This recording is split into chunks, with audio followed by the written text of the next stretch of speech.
Dear student, lawyers, colleagues, Assalamu alaikum. Under criminal law, we are going to start Pakistan Penal Codes Chapter 16, and Chapter 16 is related with the offences relating to human body. Human body के related जो offences हैं उनको आज हमने discuss करना है. And in human body there are two types of offences. One are the related with the कत्ल and types of and kinds of qatl, and second one is the hurt and kind of hurt and different punishments of different hurts in Pakistan Penal Code. Today's our topic is qatl, and what is the kind of qatl and punishments under Pakistan Penal Code.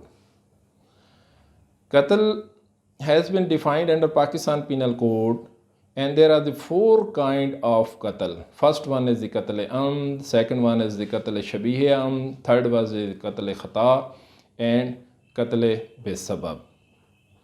Four categories of Pakistan Penal Code under Pakistan Penal Code of qatls has been described. The relevant provisions which under Pakistan Penal Code are section 300 to section 322 of Pakistan Penal Code. While defining the qatl and different kinds of qatl, first we have to know about the meaning of qatl. Qatl means, which is under definition is described under section 299J, that the death of any person is qatl.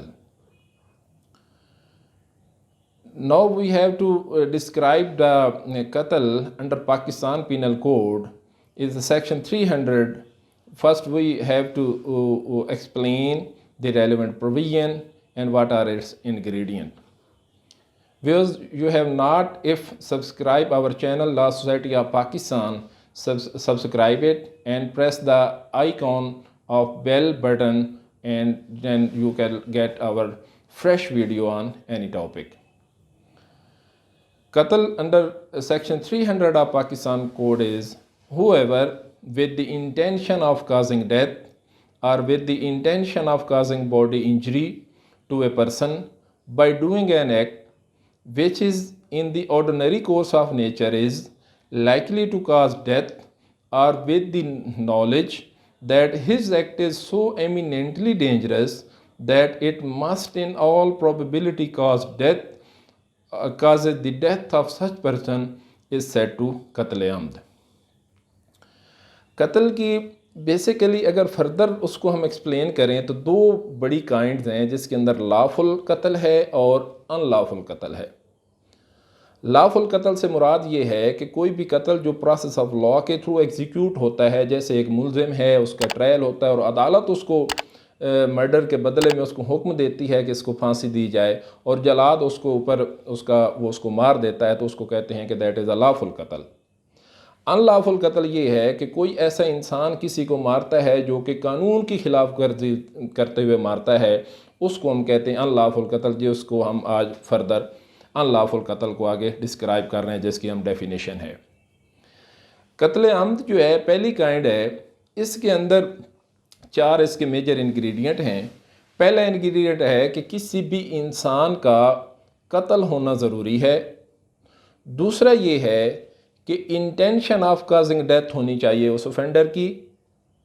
तीसरा इसके अंदर है intention of causing body injury, और फिर उस body injury की वजह से वो इतनी ख़तरनाक इंजरी हो कि उसकी वजह से उस इंसान की मौत वाक़या हो जाए.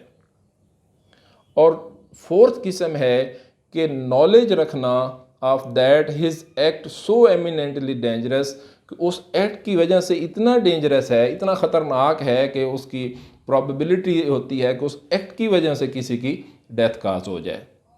तो ये चार मेजर जो इसके इंग्रेडिएंट हैं कत्ल अमद के अंदर, ये चार का अगर हमको पता होगा तो हम कहेंगे, अगर किसी कत्ल के अंदर ये चार इंग्रेडिएंट हो गए कि हम कहेंगे कि ये कत्ल की डेफिनेशन है.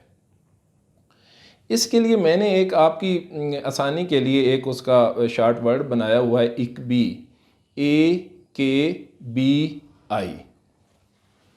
ये मैं आपको दिखा भी देता हूँ. इकबी, AIKBI. ए से मुराद intention, intention to cause the death of the human being. K means knowledge, knowledge that his act is so eminently dangerous, कि ये एक्ट जो है ये इतना ख़तरनाक है, इसका इल्म होना चाहिए उस पर्सन को। बी से मुराद बॉडी ऑफ ह्यूमन बीइंग, इंसान का उस एक्ट की वजह से इंसान की मौत वाक़या हो। और fourth one next is the I, injury, injury in ordinary course of nature sufficient to cause the death and that death is caused due to this injury। तो ये चार जो इसके आपको बता दें जिससे आपको याद हो सकता है कि intention and knowledge to cause the death of any human being is caused by the injury in ordinary course of nature, that injury caused the death of the any human being। तो ये चार ingredient जो मैंने आपको बताए, इनको अगर आप अपनी आसान के अंदर अगर आप याद कर लें तो इसके लिए आसानी होगी। उसके बाद सेक्शन जो 301 है वो इसी के साथ रिलेट करता है। सेक्शन 300 रिलेट ये करता है कि causing death of a person other than the person whose death was intended. मतलब क्या है कि किसी एक पर्सन को डेथ करने की नीयत थी उसकी, जब मौका के ऊपर गए वहाँ पे वार किया या कोई ऐसा फायर किया या कैसा ऐसा हमला किया जिसकी वजह से डेथ बी की काज कर दी। अब वो ये नहीं कह सकता कि मैंने तो एक ही इंटेंशन थी तो वो मेरा कत्ल अम्द होगा और ये नहीं होगा। तो कानून ने कहा कि जिसकी आपने नीयत की थी अगर उसको नहीं कत्ल किया, किसी और को भी कत्ल कर दिया है तो उस सूरत में भी कत्ल अम्द ही कंसीडर होगा। ये 300 और 301 के अंदर इसकी जो डेफिनेशन है वो जो है एक्सप्लेन हुई है। उसके बाद इसका जो डेफिनेशंस है वो डेफिनेशंस के अंदर यही चार इसके पॉइंट्स हैं कि ह्यूमन बीइंग जो है इंसान का कत्ल होना, इंटेंशन टू किल हो, नॉलेज टू किल हो, एंड उसके बाद ये है कि किस पर्सन की आपने इंटेंशनली उसका किया हो और दूसरा बंदा अगर उसकी वजह से उसकी डेथ हो जाए तो फिर भी कत्ल अम्द के ज़ुमरे में आएगा। उसके बाद इसकी जो पनिशमेंट्स है, punishment under section 302 Pakistan penal code कत्ल अम्द की डेफिनेशन है। डेफिनेशन जो है उसकी कैटेगरीज भी 3 किस्म की हैं। 302 के अंदर 3 किस्म की सज़ाएँ जो हैं वो किसी भी मुजरिम को दी जाती हैं। उसमें पहला है whoever commits कत्ल अम्द shall subject to the provision of this chapter be first punished with death as a qisas। पहली सज़ा ये है 302A के तहत कोई भी पर्सन अगर कत्ल अम्द कमिट करता है तो उसको 302A के तहत कसास के तौर पर सज़ाए मौत दी जाएगी। Second, punished with death or imprisonment for life as a ta'zir, having regard to the facts and the circumstances of the case, if the proof is either of the form specified in section 304 is not available। दूसरी सज़ा जो है punish with death, सज़ाए मौत होगी, और सज़ाए जो उसकी imprisonment for life, उम्र कैद की सज़ा भी दी जा सकती है। दूसरी किस्म के अंदर एज ए ताज़ीर के अंदर ये दोनों सज़ाएं दी जा सकती हैं। दूसरी किस्म जो है ताज़ीर के अंदर सज़ाए मौत भी दी जा सकती है और उम्र कैद की सज़ाएं भी दी जा सकती है, लेकिन उसके लिए एक शर्त कानून ने रखी कि अगर 304 पाकिस्तान पीनल कोड के तहत जो प्रूफ है कत्ल अम्द का अगर वो ना हो तो उस सूरत में 304 के तहत ही सज़ा जो है वो दी जाएगी। अब 304 जो है उसके तहत 2 किस्म के प्रूफ हैं। पहला प्रूफ ये है कि अगर मुल्ज़िम खुद before the competent court confessional statement देता है, कन्फेशन कर देता है, मान देता है, इकबाल जुर्म कर लेता है कि मैंने ये जुर्म किया है, तो उस सूरत में फिर उसको सज़ा दी जाएगी। दूसरा है कि सेक्शन 17 ऑफ कानून शहादत जो है उसके तहत जो गवाही का एक तरीक़ाकार तज़किया शहूद के मुताबिक रखा गया है उसके ऊपर वो पूरा उतरेगा, तो फिर उसके तहत आपने एविडेंस के साथ उसको साबित करना है। तो अगर ये दोनों सूरतें आप साबित नहीं कर सके, ना तो मुल्ज़िम ने खुद कन्फेशन किया और ना ही सेक्शन जो 17 है उस कानून शहादत का, उसके तहत आप उसको एविडेंस के साथ साबित नहीं कर सके, तो उन दोनों सूरतों में अगर साबित नहीं कर सकेंगे, ना कन्फेशन हुआ ना एविडेंस से आपने साबित किया, तो उस सूरत में फिर सेक्शन 302B के तहत उसको सज़ाए मौत या उम्र कैद की सज़ा जो है वो दी जाएगी।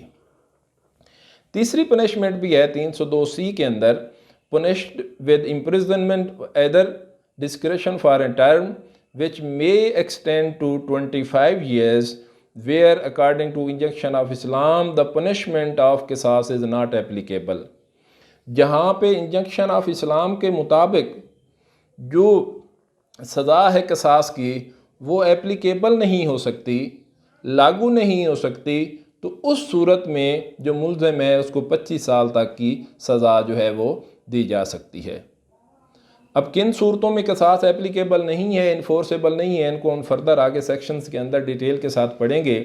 तो इसका इतना ही मतलब समझना कि सी के अंदर और नॉर्मली जो कोर्ट्स हैं, ट्रायल कोर्ट्स हैं, उनके अंदर ना क़सास लागू होता है और ना ही उसके अंदर नॉर्मली वो उसके अंदर सज़ा जो है 302C के तहत ज़्यादा केसेस के अंदर पाकिस्तान के अंदर कोर्ट्स जो हैं वो कन्फ्लिक्ट करती हैं।